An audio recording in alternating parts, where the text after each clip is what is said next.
Es un gusto saludarlos a través de este medio, en la paz de nuestro Señor Jesucristo.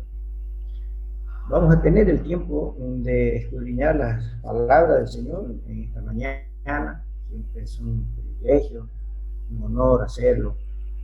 Y vamos a entregarle este tiempo a nuestro Señor para que Él sea quien nos abra el entendimiento y nos ayude a entender qué es lo que quiere que aprendamos en su palabra. Así que les invito a que me acompañen en una oración en este momento. Padre amado, gracias, Señor. Gracias porque tú, tú Señor, has formado esta congregación. Es tuya, Padre. Y qué hermoso es ver, Señor, que aún con toda esta situación de no poder reunirnos presencialmente, podemos todavía, Señor, estar en comunión, en un solo espíritu, aún en diferentes lugares, Señor, pero podemos vernos y orar los unos por los otros. Eso es lindo, Señor. Y hoy, Señor, queremos entregarte este tiempo en tus manos para que tu palabra sea, Señor, la que pase por cada uno de nosotros. Ayúdanos, Señor, a que tu Espíritu Santo pueda tocar nuestros corazones y entender lo que tú quieres que cada uno entienda, Padre. En esta mañana, tú solo sabes, Señor, qué hay en cada corazón de los que están conectados. Gracias, Padre. Te entregamos este tiempo en tus manos, en el nombre del Señor Jesucristo. Amén. Bien. A ver, hay una de las necesidades saludables y obligatorias en el diario vivir del ser humano, que se refiere al descanso, ¿cierto?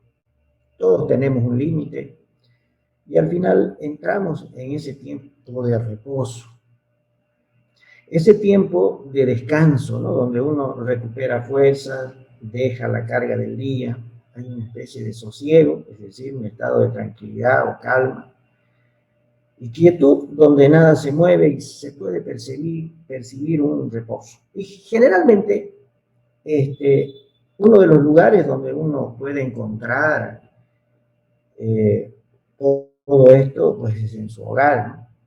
En su casa, en el seno familiar, porque ahí uno tiene la confianza de sacarse la ropa de trabajo, bueno, de lo que llegamos de afuera, darse una ducha, disfrutar de las cosas que dan alegría, recargarse de nuevas energías, luego dormir. Bueno, qué bueno es el reposo, ¿cierto? No por nada los médicos cuando diagnostican algún tipo de enfermedad a quien no le ha tocado, lo primero que le dice es usted debe guardar reposo, ¿no? Cuanto más cuando la enfermedad amerita eso, ¿no? Como en mi caso ha sido así. Sin embargo, hermanos, el concepto de reposo desde un enfoque humano tiene pues su límite, ¿no? Porque no podemos estar en constante reposo porque al final tenemos que activar, tenemos que trabajar, cumplir con responsabilidad nuestros roles, ¿cierto? Pero desde un enfoque espiritual, Dios nos, nos ofrece un reposo constante, reparador, eterno, el cual nos invita, al cual nos invita a entrar por medio de nuestro Señor Jesucristo. Pues en realidad, Él es nuestro reposo, ¿cierto?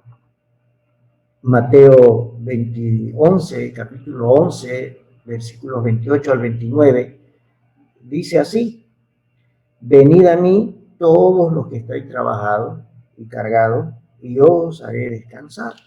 Llevad mi yugo sobre vosotros y aprended de mí, que soy manso y humilde de corazón, y hallaréis descanso para vuestras almas.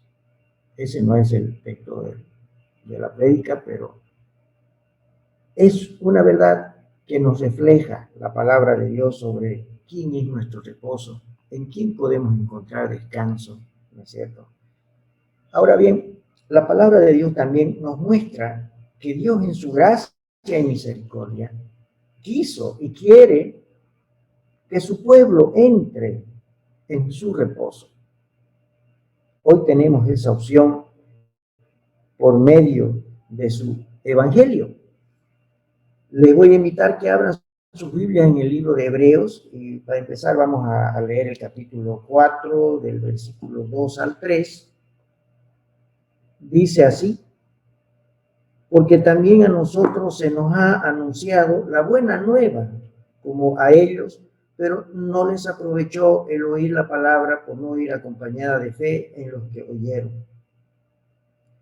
Pero los que hemos creído entramos en el reposo del Señor. El Evangelio, qué poderoso es. Sin embargo, sabemos que no está solo.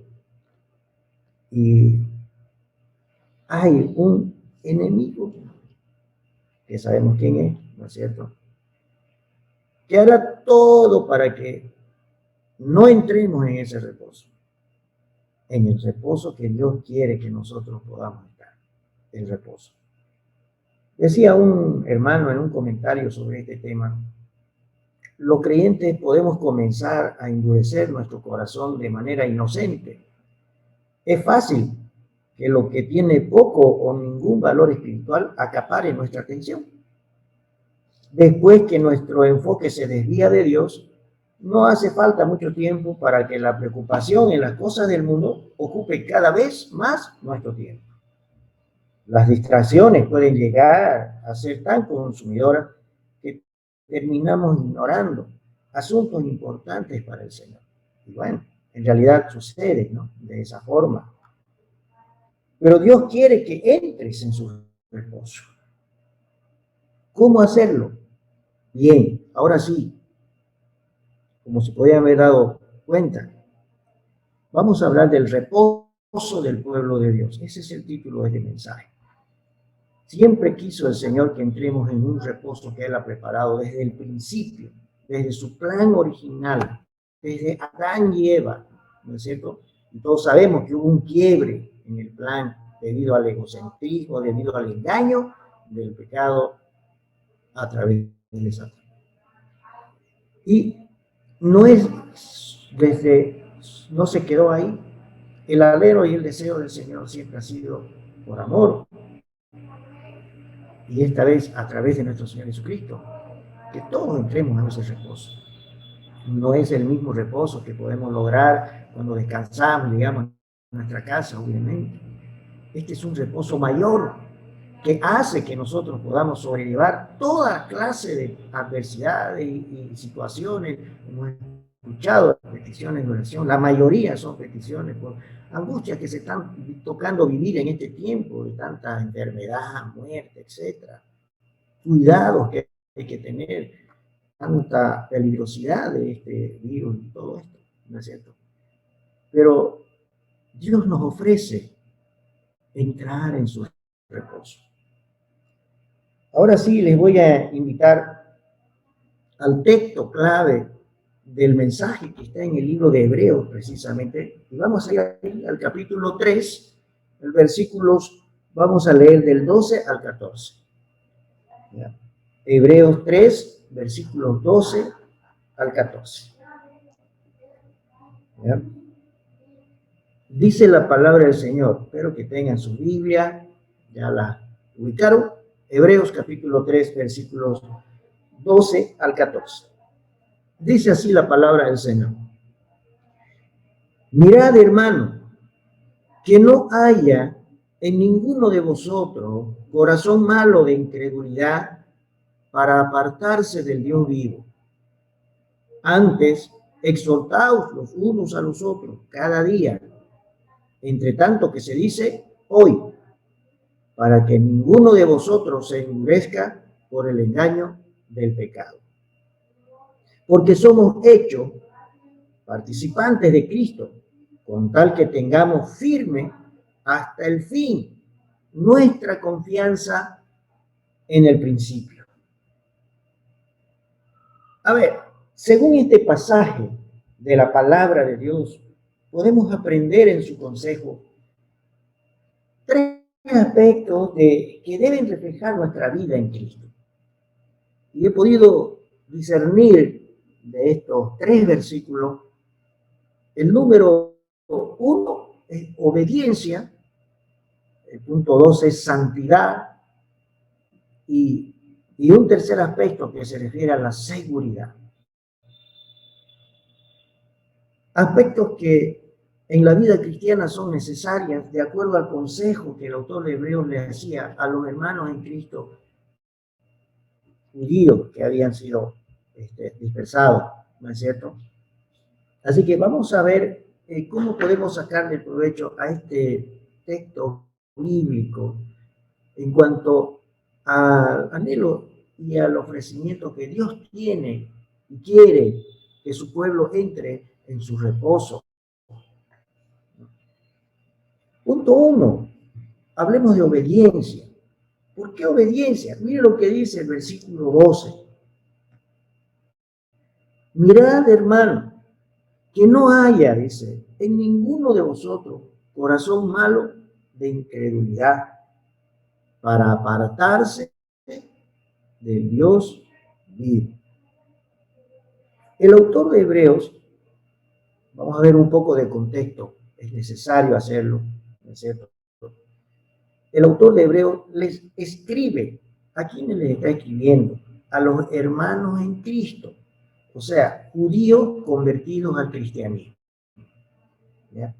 Haciéndoles recuerdo que no les pase lo mismo que a aquellos que perecieron en el desierto hasta terminar una generación en 40 años.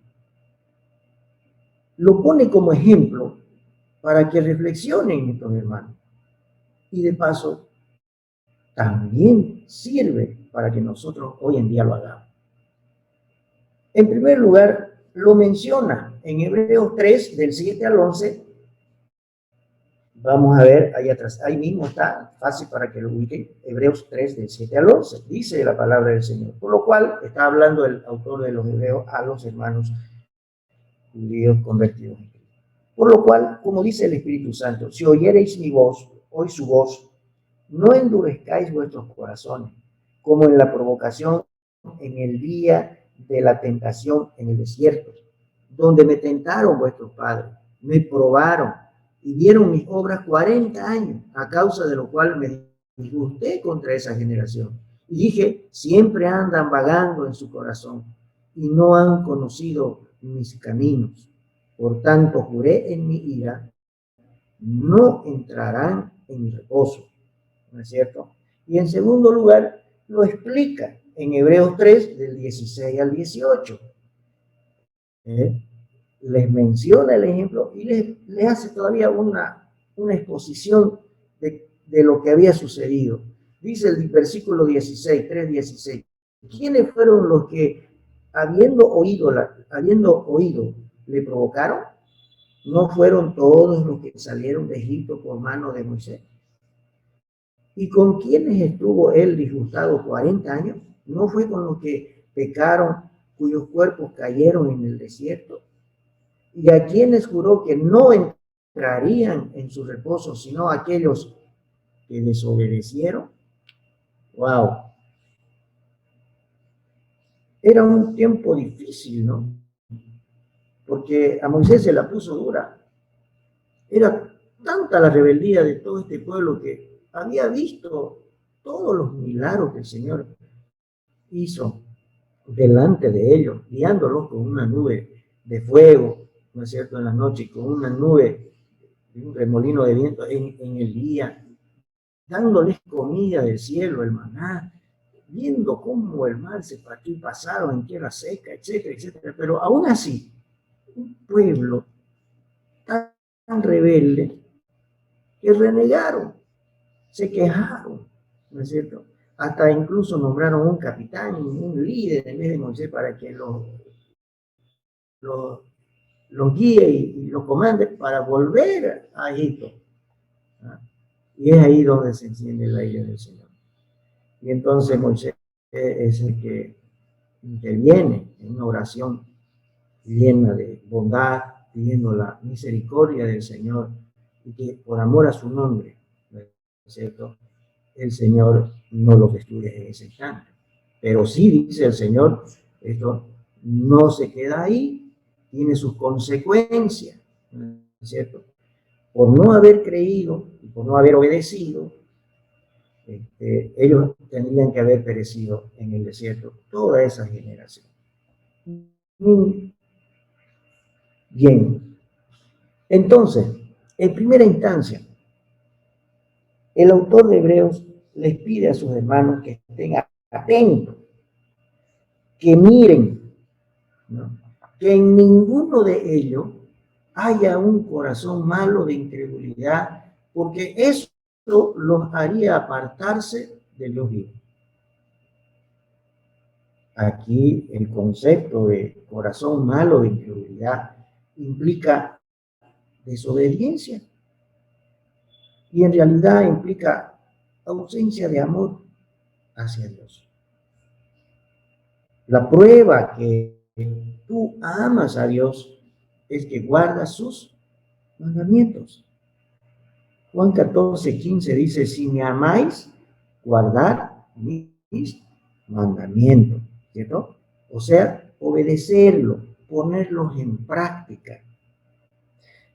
Cualquier hermano o persona que dedique tiempo al Señor cada día, ¿ya?, llegará a tener un corazón obediente.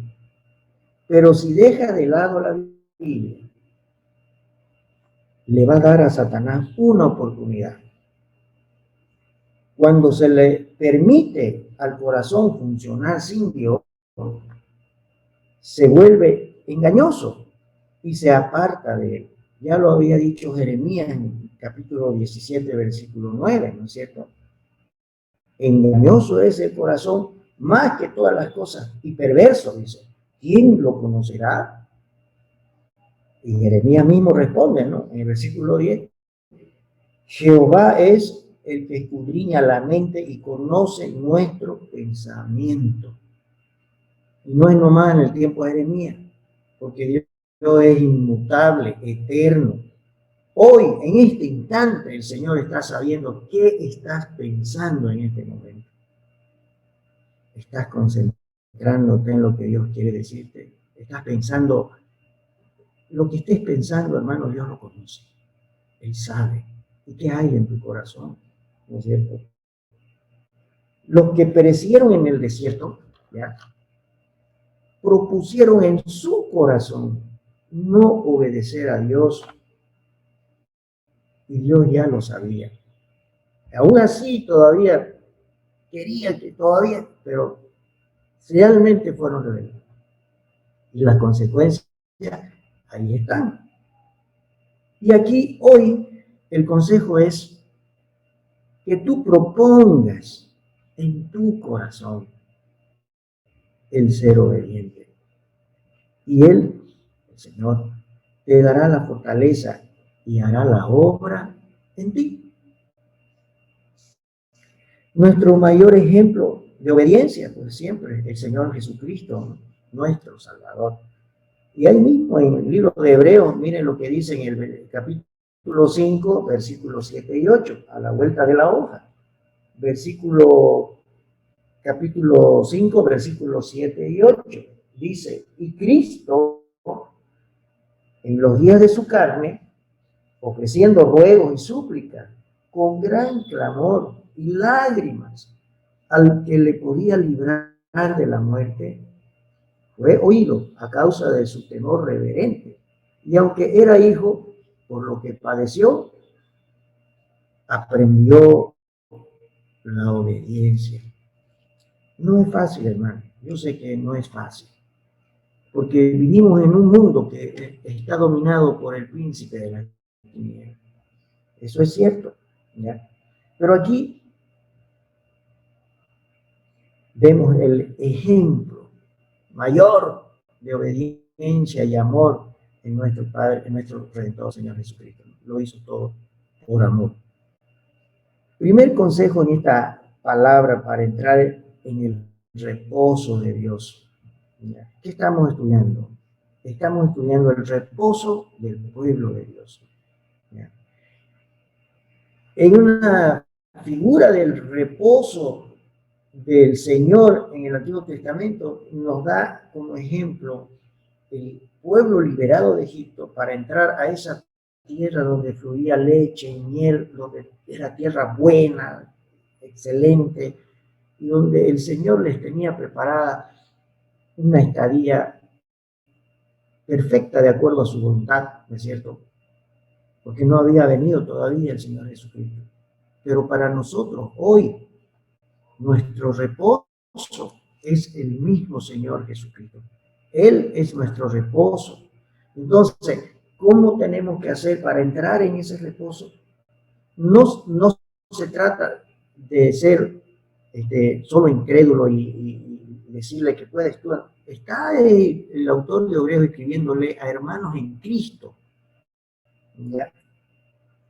Primer consejo en esta palabra para entrar en el reposo de Dios. Estás atento de no tener este corazón malo de incredulidad al empezar cada día. Propones en tu corazón el ser obediente, porque cada día tiene 24 horas, ¿no es cierto? Y nos los da el Señor. A ver, ¿y cómo nos levantamos? ¿Con qué proposición en el corazón? ¿Qué hay en nuestro corazón, en nuestra mente, en nuestra dirección en la que va a llevar adelante esas 24 horas? ¿Qué está en primer lugar? ¿No es cierto? ¿Cuál es el propósito de todo lo que voy a hacer ese día? Si tengo que ir a hacer un trámite, tengo que ir a trabajar, tengo que ir a enseñar, tengo que ir al mercado, tengo que estudiar. ¿No? ¿Cuál es mi propósito? De eso se trata la obediencia.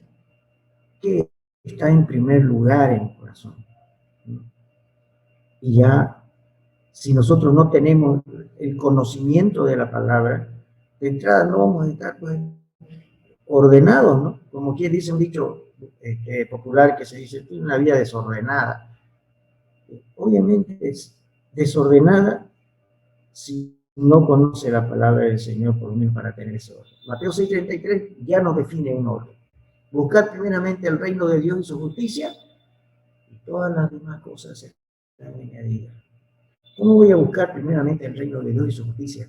Si tal vez en la mañanita, en las primeras horas de la mañana, no entrego yo mi adoración al Señor y doblo los días para pedirle sabiduría y usar bien esas 24 horas. De eso se trata, la obediencia, ¿no? Segundo punto que podemos sacar de este texto bíblico, hermano, para entrar en el reposo de Dios, porque qué hermoso entrar en el reposo de Dios. Hay como que una inyección de confianza, pero no solamente en que nosotros lo vamos a lograr porque somos buenos, no, sino que tenemos esa inyección de confianza a través de la confianza en la palabra de Dios, porque la soberanía del Señor está ahí, Él está bajo el control, y tenemos esa certeza, aún cuando pase cualquier cosa, el Señor ya lo sabe, ¿no es cierto? Segundo punto, la santidad. ¿Cómo encontré esa palabra ahí de santidad en el segundo versículo? Veamos. ¿Qué dice el versículo 13? Hebreos 3. Antes, exhortaos los unos a los otros cada día, entre tanto que se dice hoy, para que ninguno de vosotros se endurezca por el engaño del pecado. Hermanos, si la mente de un creyente está preocupada por otras cosas y su corazón está un poco alejado de Dios, fácilmente puede ser influenciado a endurecerse por el engaño del pecado. Por eso el autor de Hebreos nos pide en forma prioritaria que nos exhortemos unos a otros cada día y enfatiza el hoy, es decir, todo el tiempo. ¿A qué? A que ninguno de nosotros permita que haya un corazón endurecido por medio del engaño del pecado, ¿no? que en ninguno de nosotros se endurezca nuestro corazón por el engaño y pecado. Qué importante es congregarse. Qué importante y fundamental es tener quien te cuide. Generalmente está la esposa del esposo, ¿no es cierto? Yo puedo ser súper santo afuera, tener una imagen de un buen cristiano, pero la esposa sabe exactamente cuáles son mis debilidades y cuál es la verdad. Y de igual manera, viceversa, ¿no es cierto?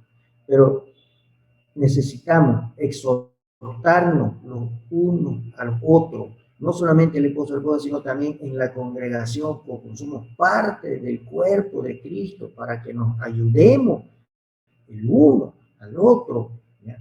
A que sigamos adelante en los caminos del Señor, ¿no? Por eso es tan importante los estudios de discipulado, ¿no? Tan importante seguir adelante en el conocimiento de nuestro Señor Jesucristo a través de su palabra, conocerlo cada día más, porque el verdadero propósito que tiene el Señor para el Hijo de Dios es que cada día más nos parezcamos al Señor Jesucristo, nuestro Hijo, a su Hijo. Él es nuestro modelo al que tenemos que llegar, ¿no es cierto? ¿Qué es la palabra engañar? Hacer creer a alguien que algo falso es verdadero. Términos criollos, digamos, cuando alguien te la hace. Por decirte un ejemplo, digamos, llevas tu vehículo a un taller, y dice, le hemos puesto una pieza original, te le cambian un radiador cero, y había sido que era uno viejísimo que solamente lo pintaron. Te engañaron, ¿no es cierto? Hay un engaño, ¿ya? Generalmente el engaño es cuando viene todo brilloso, lindo, hermoso, lleno de luces. Esto es una cosa hermosísima, pero por dentro a veces está todo, es un engaño. Siempre el engaño entra así y esa es una táctica del enemigo, ¿no? El enemigo no te va a mostrar, pobrecito, no te va a mostrar un borracho ahí en los canales tirado porque la dormía por los de su lengua, ¿no? El que vende cerveza no te lo va a mostrar esa imagen. El que vende cerveza te va a hacer una propaganda donde todo el mundo está feliz. Qué cosa más hermosa de consumir eso. Un estatus social único, ¿no? Entonces, ¿quiénes son los que más caen en eso? ¿No? Nuestra juventud, ¿no? Y los que son generalmente pocos maduros espiritualmente, ¿no? Entonces, nuestro enemigo, Satanás, ¿ya?, es engañador desde el principio. Engañó a Adán y Eva, ¿no? Y está todo el tiempo junto a nosotros, ¿verdad?, con armas muy eficaces, como las que le acabo de mencionar. Pero, ¿para qué? Para hacernos caer. Y no tiene que esforzarse mucho, pues nuestra naturaleza pecaminosa, ¿ya?, es un canal que facilita su propósito. Pues somos vulnerables, ¿no es cierto? Somos débiles, humanos, como quien dice. A veces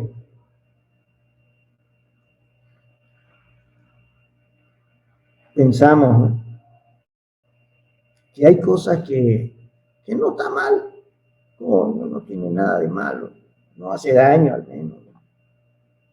Y lo hacemos. Pero después nos damos cuenta que había estado equivocada la cosa. Y la primera vez vamos y pedimos perdón con dolor, con vergüenza. Señor, ya no me di cuenta. Perdón, Señor. No estaba bien. Había estado, yo me equivoqué. Pero el problema es que nosotros con esa debilidad y ese ser humano, y nos conocemos, vamos y lo hacemos segunda vez. Y tercera vez, y cuarta vez. Y en esa tercera, cuarta vez, ya no llegamos al Señor con ese dolor de la primera. Señor, te gusta, Señor, otra vez. Perdónanos. Y por última vez, pues ya ni le pedimos perdón por lo que hicimos y lo seguimos haciendo. ¿Y por qué? Porque el diablo nos engaña, nos sigue engañando, porque él está todo el tiempo. Debemos ser conscientes de eso, ¿no es cierto?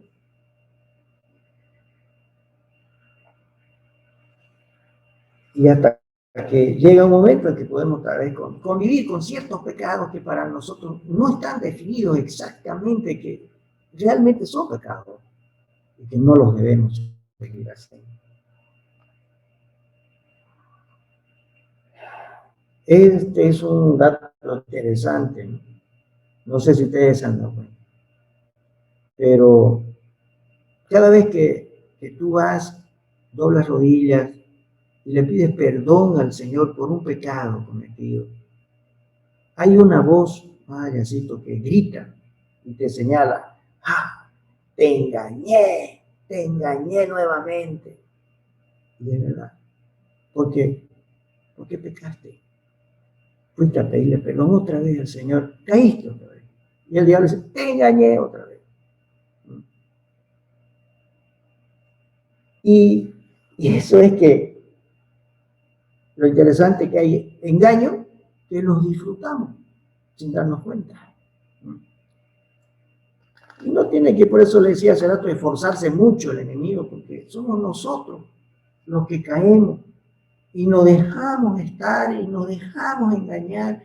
Y cuando es realmente crítico y nuestra vida espiritual se va apagando, digamos, se va llenando más nuestra vida de cosas que el pecado hace como engaño en nuestra vida.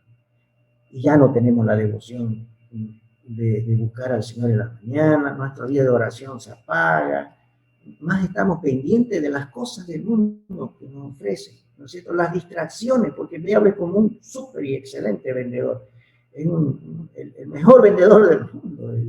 Toca tu puerta y te abre el abanico de cosas hermosas. Mira, seguro que vas a comprar una, porque las ofertas son increíbles y al final te vas a dar cuenta que es un engaño. Esta práctica del engañar, aprovechando las debilidades en las diferentes áreas de la vida del creyente, es una práctica que todos los días podemos verlo a través del enemigo. Y si éste no reacciona, el creyente, al ser exhortado, un corazón endurecido. ¿Qué es lo que dice? Y lo que les está advirtiendo el autor de Hebreos a los hermanos que él había escrito y también que nos sirve a nosotros.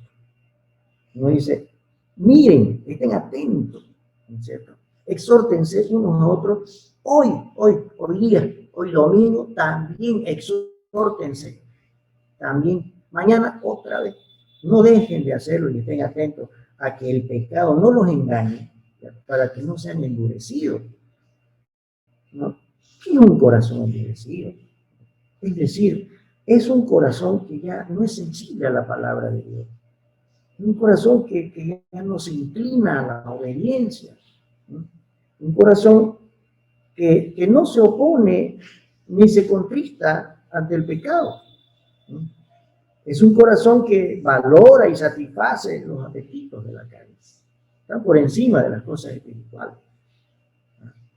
Mayor tiempo cuando yo mayor tiempo dedico a las cosas que me satisfacen porque me encantan, y no está mal eso, pero si mi tiempo es mayor a eso, incluso llego a no asistir ni siquiera los domingos a la iglesia, que es el único día que a veces voy, por otras cosas que el mundo me ofrece, pues entonces estoy realmente engañado, hermano. ¿Ya? Ese peligro nos dice la palabra del Señor que tengamos cuidado y que nos exhortemos con el propósito de que entremos a su reposo, ¿no? Veamos desde el punto de vista humano cuando sucede esto que es el engaño. Hablo desde el punto de vista de nuestra reacción. ¿Cómo reacciona usted cuando se descubre que lo engañaron, ¿no? A mí me ha sucedido muchas veces, por ejemplo, cuando una señora, y en un abrir y cerrar me cambiaron un billete, me engañaron y me lo metieron un billete de $100 falso. Cuando yo corrí, ya en la esquina la pillé la mano en un auto y se dio cuenta ella que despuésito no dijo, Estaba Tony conmigo en ese tiempo y ella fue la que primero se dio cuenta. ¿Y qué sientes cuando alguien te engaña? Lo descubres y te das cuenta realmente que te engañó. ¿Cuáles son las reacciones? Generalmente tres suceden, ¿no? Pueden haber otras, pero generalmente, a ver si están de acuerdo ustedes conmigo. Te engañan. La primera reacción que uno tiene es rabia, ¿no? Después vergüenza, y después no olvida la cara del agresor, del que le engañó, etcétera, etcétera. Rabia, porque a uno le da rabia, ¿no? Ya, impotencia, ya tuvo, ya, no hay cómo, te engañaron, caramba, ¿no? Y vergüenza, mejor no lo cuento a todos porque se van a reír de mí, ¿no es cierto? O me lo hicieron como un ojo, ¿no? Y mejor ahí nomás, ya no lo cuento. Hay muchas cosas a veces que no nos enteramos de los amigos que han sido engañados, pero no lo contaron, entonces está todo tranquilo. Pero él está cuidando su nombre. ¿Ah? De igual manera, cuando vemos al agresor, te engañó, digamos, sabes quién fue, lo ves un poquito nomás que lo veas, mira, ese es el que me engañó ese día, esa vez. Pasó el tiempo, pero ¿qué te vas a olvidar de su cara, de la persona que te engañó? Qué difícil es poder olvidar a la persona que te engañó, ¿no es cierto? O peor todavía, entablar una nueva relación o otro negocio con esa persona, ni idea, pues, ¿no? Pero ¿qué pasa, hermano, en el plano espiritual? Vamos ahora desde el punto de vista espiritual, las mismas reacciones. Viene el diablo y te engaña, ¿no es cierto? Te da rabia cuando te engaña el diablo. Te enoja, desea de... Realmente sentimos esa rabia por ser engañados por el diablo. No duele el haber pecado, haber sido engañado. Cuando vamos y le pedimos al Señor y le decimos perdón, Señor, fui engañado, ¿no? ¿Te duele más por Cristo o por ti? ¿Cómo es tu reacción? ¿Qué es lo que hacemos? Ahora, el tercer aspecto ahí, si yo humanamente no estoy loco para volver a confiar en esa persona, ni tener relación para nada con esa persona, ya sé que es un engañador esa persona. Pero con Satanás seguimos teniendo la relación, aunque no lo quieran. Todos los días está ahí y aunque tú no lo sepas, tienes una relación con el diablo todo el tiempo, porque está ahí a la puerta de tu casa. Seguimos teniendo relación con él, porque al día siguiente, si somos sinceros y somos fieles, vamos a ir al Señor y vamos a hablar los días y vamos a decir, Señor, perdóname, porque esto, porque la palabra dice que debemos confesar nuestros pecados. Otra vez te engañó. Es como que si hubiera vuelto al taller ese que me pusieron la pieza acá, sabiendo que ahí me ponen una pieza trucha en vez de original, me cobran por original, vuelvo otra vez al mismo taller. ¿Y por qué nosotros volvemos a hacer lo mismo cuando el diablo aplica sus artimañas? Ahora bien, ¿qué es lo que contradice a una vida atrapada por el engaño del pecado? Y es aquí donde viene la lección. Una vida apartada para agradar a Dios, llena del Espíritu Santo. Es decir, una vida que crece en santificación por medio de la fe en nuestro Señor Jesucristo, lo cual es nuestra vocación, hermano. Efesios 4:1, si no me equivoco, por favor, a ver, vamos a buscarlo rapidito.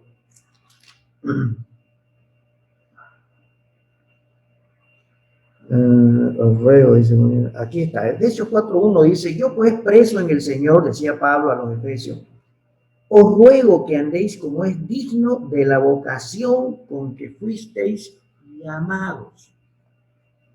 Hermano, si tú has recibido al Señor Jesucristo, has sido transformado por el poder del Espíritu Santo, ¿ya? Hemos sido llamados a tener una vocación. Vocación como debe ser. El que estudia para ingeniería es porque tuvo vocación para ser ingeniero, ¿no es cierto? No quiso ser bailarín de ballet, no tenía vocación para músico. Ingeniero, y fue un buen ingeniero, esa era su vocación. El que estudió medicina tenía vocación para ser médico. Y así sucesivamente, que fue arquitecto, el abogado, tenía esa vocación, porque tienen esa vocación para servir en esa área de esa vida, que tienen ese talento, etc. La vocación de nosotros, hermanos, es ser santos. Esa es nuestra vocación, vivir en santidad. ¿Y eso qué implica? Vivir apartados para agradar a Dios. ¿Cómo se va a agradar a Dios con nuestra vida? Cuando seamos obedientes. ¿Cómo somos obedientes? Cuando le creamos. ¿Cómo le vamos a creer si no escuchamos, no leemos? ¿No es cierto? Entonces todo está ahí. Bien. Y si el Señor ve que tú propones en tu corazón el ser obediente, como dijimos al principio, Él va a hacer la obra en ti. Él te va a producir el hacer, ¿no? Como el crecer, por medio de su Espíritu Santo, está bajo control. ¿No es cierto? Entonces, ¿qué nos aprendemos de este texto? 2 puntos ya estamos mencionando. ¿Cómo entro al reposo del Señor? Porque ¿qué entendemos por reposo? El reposo de Dios es un reposo dinámico fuera del pecado. Es un reposo en el estado en el cual, como dice la palabra, el Hijo de Dios, lleno del Espíritu Santo, verdadero hombre de Dios, no tendrá miedo de malas noticias. En el Salmo 91. ¿Ah? Preparado para toda buena obra. ¿No es cierto? Porque ya ni la muerte ya le da miedo, porque es ganancia para el cristiano. Y más bien debe estar preparado para hacer buena obra. ¿No es cierto?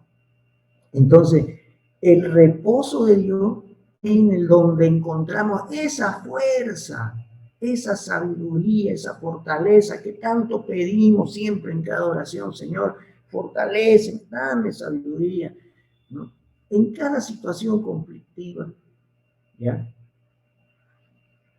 Muchas veces decimos, ¿no? Nos sucede algo raro, realmente grave. ¿Por qué, Señor, me pasa esto? Nosotros más bien deberíamos decir, ¿para qué, Señor, me está pasando esto? Pero eso va a suceder cuando estemos en el reposo del Señor.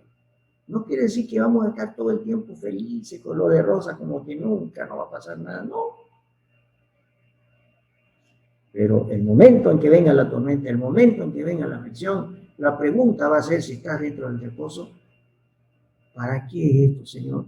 Muéstrame tu voluntad. ¿Qué quieres que aprenda ahora? ¿No es cierto? Y el Señor se va a glorificar en ti. Y Él va a proveer todo lo necesario, incluyéndote la fortaleza para seguir adelante. Si en realidad estás enfocado en darle gloria a Él en cada cosa, en cada respirar, en cada paso que hagas. ¿No es cierto? 2 cosas para entrar a ese reposo. Primero, obediencia. Segundo, santidad, no dejarse engañar por el pecado. Y primo, ¿no es cierto? Seguridad. Le puse seguridad a este tercer punto. Vamos al versículo 14 para concluir. Dice la palabra del Señor, porque somos hechos participantes de Cristo, con tal que tengamos firme hasta el fin nuestra confianza del principio.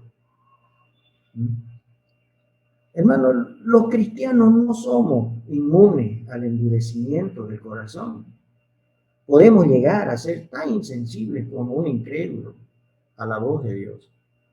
Pero tenemos la manera de eliminar el callo espiritual que se ha estado formando dentro de nosotros, si nos arrepentimos de corazón y reconocemos nuestras debilidades y dejamos que su Espíritu Santo nos llene a través de la seguridad y confianza que la palabra de Dios nos da. Y esta, ¿qué nos dice? Aquí mismo, que hemos llegado a tener parte con Cristo. Por lo tanto, la confianza que tuvimos al principio en Él debe ser hasta el fin. Y la palabra mismo ahí nos ayuda. Filipenses 4:13, tan conocido. Todo lo puedo en Cristo que me fortalece. Debo tener esa certeza, esa seguridad, ¿no es cierto? 4 seguridades básicas de la vida del creyente. La seguridad debe estar en la palabra del Señor en cuanto a nuestra salvación. Está en la palabra del Señor. 11:12. Y este es el testimonio, dice Juan, que Dios nos ha dado vida eterna. Y esta vida está en su Hijo. El que tiene al Hijo, tiene la vida. El que no tiene al Hijo de Dios, no tiene la vida. ¿No es cierto? Nuestra seguridad de la victoria. 1 Corintios 10:13, que lo sabemos, ¿no?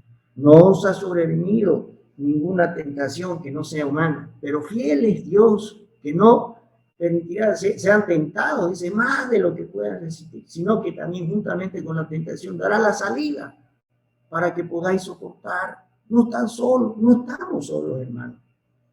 Nuestra seguridad del perdón. La palabra también nos dice, 1 Juan 1:9, si confesamos nuestros pecados, Él es justo y fiel para perdonar nuestros pecados y limpiarnos de toda maldad. Y por último, una seguridad de provisión. Juan 16:24, hasta ahora le decía Jesucristo mismo a sus discípulos y a los que le oían, nada habéis pedido en mi nombre. Pedid y recibiréis para que vuestro gozo sea cumplido. Hermanos, qué maravilloso es entrar en el reposo de nuestro Padre Celestial en Cristo nuestro Salvador. Él lo hizo todo. Repasando 3 aspectos que su palabra nos aconseja para entrar en este reposo. Es bueno que lo veamos y lo practiquemos. Obediencia, santidad y la seguridad en la palabra de nuestro Señor y en su poder. Ese es el mensaje de esta mañana, queridos hermanos. El Señor me los bendiga a cada uno de ustedes, a sus familias, y que le dé la sabiduría y que haya tocado sus corazones para que estas cosas que la palabra del Señor nos da, nos ayuden a seguir adelante. Gracias, hermano. Que el Señor los bendiga.